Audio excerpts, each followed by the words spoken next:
kalo jumbe medo sudo Paul en ang'o matimore sama walose ni kotenore kod placement mag jogo manotimo penj e higa mar 2024 ahinya jogo manego bende donjo e mbalariany kod colleges mopogore opogore. Erokamano Cleophas. Kachako to daher mar lero ni KUCCPS en duol mar sirikal ma ochung'ne weche mag yiero nyithindo mosetimo form 4 kata klas 12 ma koro dwani mondo donje tiegruok mamalo maikogi mondo koro giyud tije mopogore opogore ma gibiro timo. Koro ei sirikal KUCCPS ni emane tich mane KUCCPS olosi mondo otim. Koro watiyo gi mbalariany mopogore opogore kendo kuond tiegruok mopogore opogore mondo wakony nyithindo oyud thuolo ma ginyalo donjo godo mondo giyud tiegruok kata somo mamalo maikogi ne tich mar gero piny mabiro mbele. Koro mane tich ma watiyo kendo machal kode en ni wawuotho e sikunde kendo kuonde mopogore opogore ma ji nitiere ma wawuoyo gi nyithindo kendo wamiyogi advice kata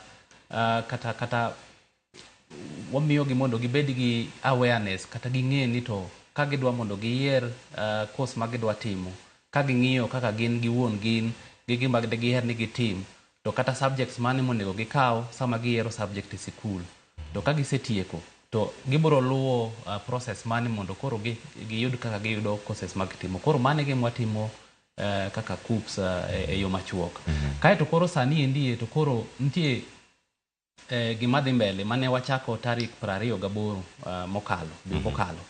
Ne wayawo mondo koro nyithindo mane osetieko form 4 manyoro ma higa mokalo to gi mamoko mabe notieko higni mokalo machon mondo koro or kwayo mondo giyud thuolo ma ginyalo donjo go e mbalariany kata e kuonde moko mag tiegruok mopogore opogore mag technical ma idendo ni TVET gi.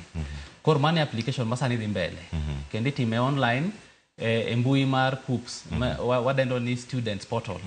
Koro kanye ma ka ng'ato osedonje to dhi yudo ka waketo wapango courses kachacha mag mbalariany ni kanyo, mag TVET gi be ni kanyo, mag kuonde mag tiegruok moko mabe ni e bwo migawo mopogore opogore mag sirikal be ni kanyo.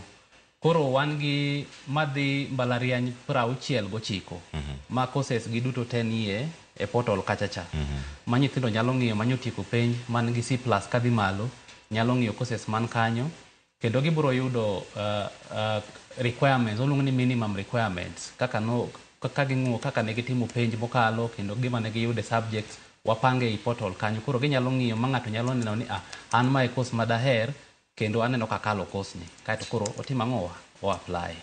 Wan kod bende TVET gi be molo 200 be nie portal kanyo manyo wasetieko moko be nitie manyo wasetieko nikech higani ne waneno ni ber ka watimo wakawo kwayo mag donjo e kuonde tiegruok gi e duol ka duol waluongo ni phases. Koro phase mokwongo nyo wachako gi joma dwa donjo KMTC mane wachako mana January higani manyien ni. Koro kane wasetimo KMTC mwatieko ne joma donjo dwe mar 3 ma koro nyose donjo mano waloro. Kaeto koro madonjo e TVET gi be nyiche wasechako be pod dhi mbele kendo koro riwre gi university joma dwa dhi e mbalariany be koro dhi mbele. Koro mane wach masani dhi mbele. Erokamano ahinya.